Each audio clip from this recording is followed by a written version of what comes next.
नमस्कार, मैं हूं अवधेश कुमार। मित्रों, प्रधानमंत्री नरेंद्र मोदी के 12वें स्वतंत्रता दिवस उद्बोधन को यानी स्वतंत्रता दिवस पर प्रधानमंत्री के रूप में लाल किले पर यह उनका 12वां उद्बोधन था। और ये ऐसा उद्बोधन था जिसकी कल्पना भारत तो छोड़िए, विश्व के भी भारत में रुचि रखने वाले किसी नेता की नहीं रही होगी।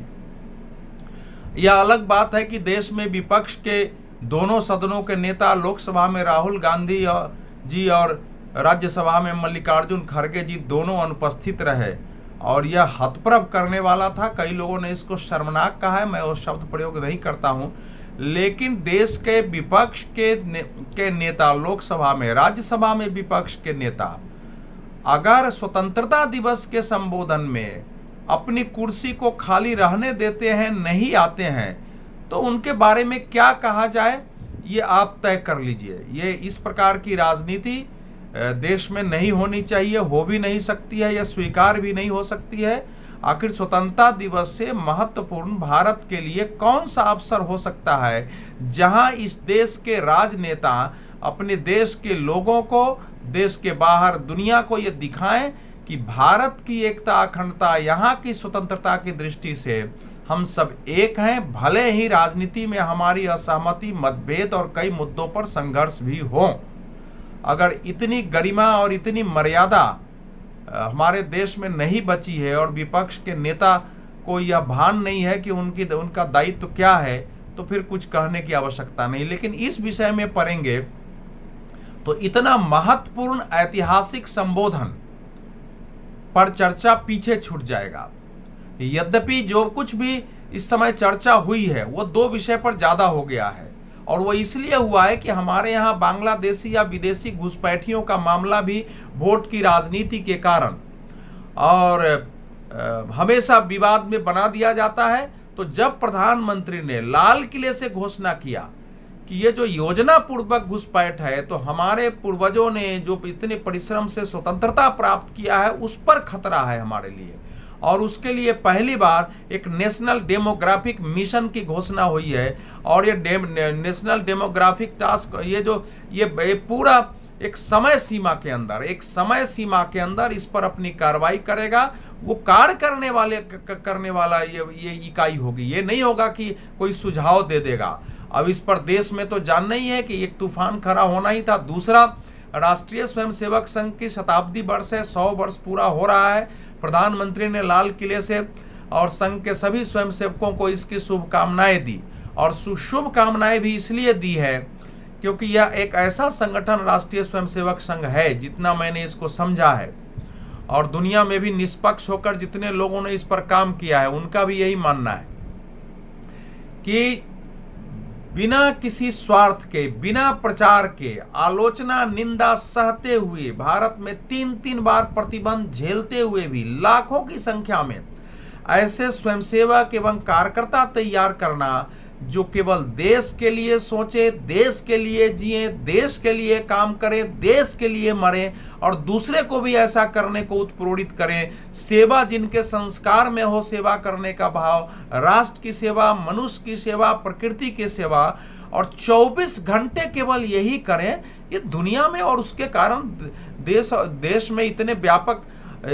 जिसको कहते हैं कि ये साइलेंट रिवॉल्यूशन देश में हुआ है, जो अध्ययन करने वाले जानते हैं। तो ऐसे संगठन को और उसको के शताब्दी वर्ष पर देश के प्रधानमंत्री जो शुभकामना नहीं दें तो क्या करें। और क्योंकि इतना अप्रतिम, प्रधानमंत्री ने कहा भी कि अप्रतिम अनुशासन, संगठन और समर्पण की बदौलत इस ढंग से भारत, इतने ढंग से राष्ट्र सेवकों को पैदा करना अद्भुत है। तो इसलिए दिया, और दिया भी इसलिए कि इस समय प्रधानमंत्री का जो पूरा उद्बोधन था कि हमारा देश भारत कैसे विश्व का सबसे समृद्ध, सबसे विकसित, सबसे शक्तिशाली, सबसे आदर्श भी इतना होते हुए, निष्ठुर शक्तिशाली नहीं कि सैनिक के बल पर कुछ को कुचलेंगे, जो रक्षा की दृष्टि से भी आत्मनिर्भर हो, सुरक्षा की दृष्टि से भी आत्मनिर्भर हो, अपनी सभी आवश्यकताओं के लिए आत्मनिर्भर हो, इसको किसी की आवश्यकता नहीं पड़े, तथा यह विश्व कल्याण की दृष्टि से भी भूमिका निभाने वाला हो, विश्व मानवता के प्रति भी इस राष्ट्र का समर्पण हो। ऐसे महान राष्ट्र के निर्माण की एक पूरी रूपरेखा, पूरी योजना इस भाषण में था। और मैं मानता हूं कि मैंने जितना देखा है, भारत का इतिहास तो छोड़िए, विश्व के इतिहास में किसी भी राष्ट्र के प्रमुख ने, कभी भी ऐसे नेता ने, हमारे यहाँ घोषित रूप से राष्ट्रपति प्रमुख है, लेकिन कार्यकारी रूप में देखें तो प्रधानमंत्री ही हैं, किसी ने भी एक साथ अपने भारत को संपूर्ण रूप से एक समय सीमा में बदल देने के ऐसे रूपरेखा नहीं रखा होगा। और उन्होंने अपने भाषण में का जब अंत कर रहे थे तो उसमें उन्होंने एक कविता भी पढ़ी, परिश्रम में जो तप है, परिश्रम में जो तप है, उसने ही तो इतिहास रचा है, जिसने फौलादी चट्टानों को तोड़ा है, उसने ही समय को मोड़ा है। और इसके बाद उन्होंने कहा कि समय को मोड़ देने का भी यही समय है, सही समय है। अब इसका निष्कर्ष आप निकाल सकते हैं कि देशवासियों और विश्व भर में फैले भारतवंशियों को एक समग्र, शक्तिशाली, आत्मनिर्भर, विकसित देश के रूप में खड़ा करने के दृष्टि से उत्प्रेरित करने वाला यह भाषण था। और ये केवल ऐसा नहीं कहेंगे कि हाँ, हम केवल उनका भाषण ही था और शब्दों वाला था, इसमें कोई योजनाएं नहीं थी। सच यह है कि इसमें भाषण कहा जाए तो उतना ही था कि उनको शब्दों में सही तरीके से रखना और लोगों को, देश के लिए, सब एक एक व्यक्ति को, आप देखेंगे कि इसमें हर क्षेत्र के लोग, हर भाषा के, हर उम्र के, हर लिंग के, हर श्रेणी के, हर विधा के, हर पेशे के लोगों के लिए इसमें बहुत कुछ था करने के लिए। तो अब ऐसे उन्होंने अपने भाषण के आरंभ में भी कहा भी था कि हम विकसित भारत के लिए अपने आप को खपा देंगे, नए अवसरों का निर्माण करेंगे और निर्मित करने के बाद भी 140 करोड़ देशवासियों के सामर्थ्य से आगे बढ़ते ही रहेंगे, बढ़ते ही रहेंगे, बढ़ते ही रहेंगे। और क्षेत्रीय विविधताएं, भाषाएं हमारी ताकत हैं और ये ताकत ही हमको दुनिया में सिरमौर देश बन के खड़ा करेगा।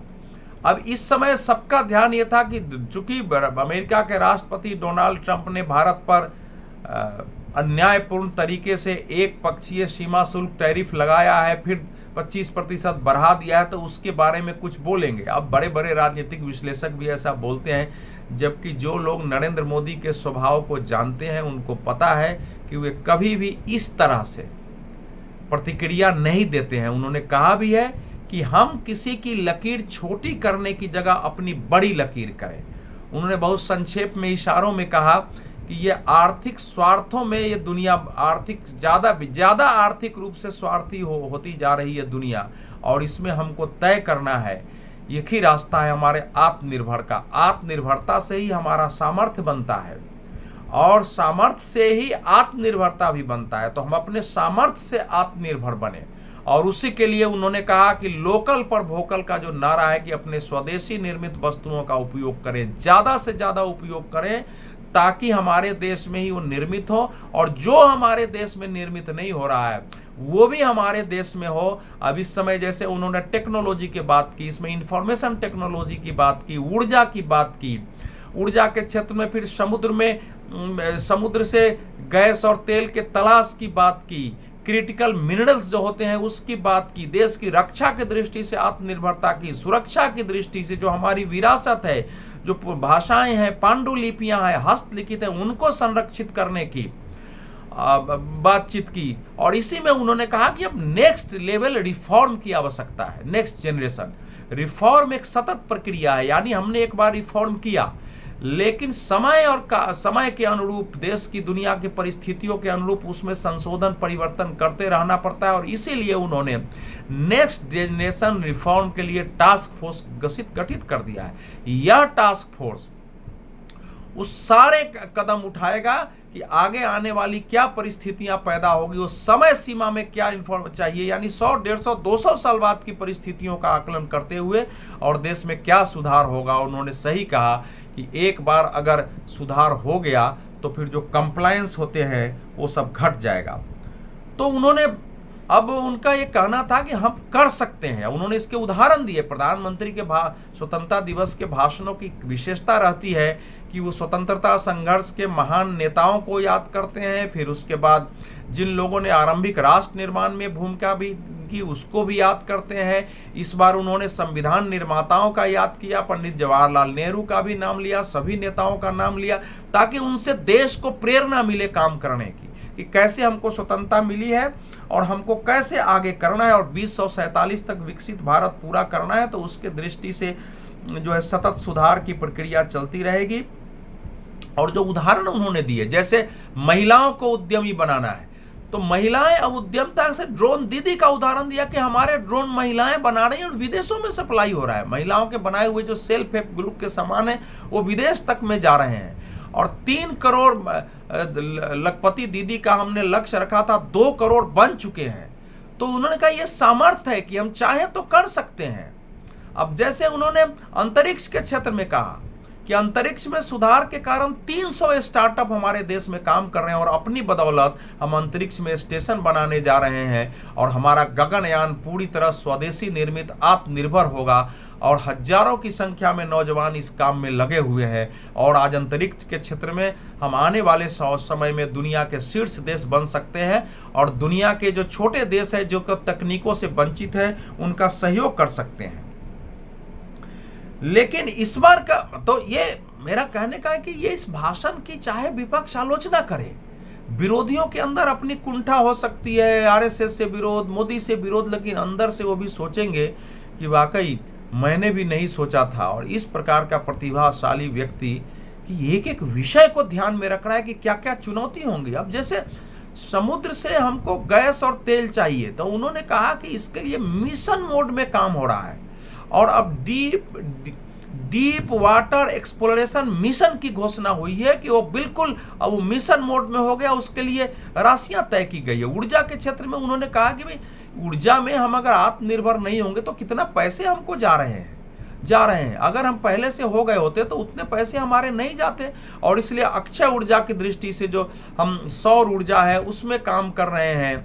उसी प्रकार से जो हमारा न्यूक्लियर एनर्जी है, हम 10 न्यूक्लियर रिएक्टर पर तेजी से काम हो रहा है, नए 10 और करने जा रहे हैं और फिर 10 गुना हम आने वाले समय में इसको 10 गुना करेंगे और इसमें हम आत्मनिर्भर होंगे और हम ऊर्जा की दृष्टि से, और उसके लिए भी योजनाओं की घोषणा की है।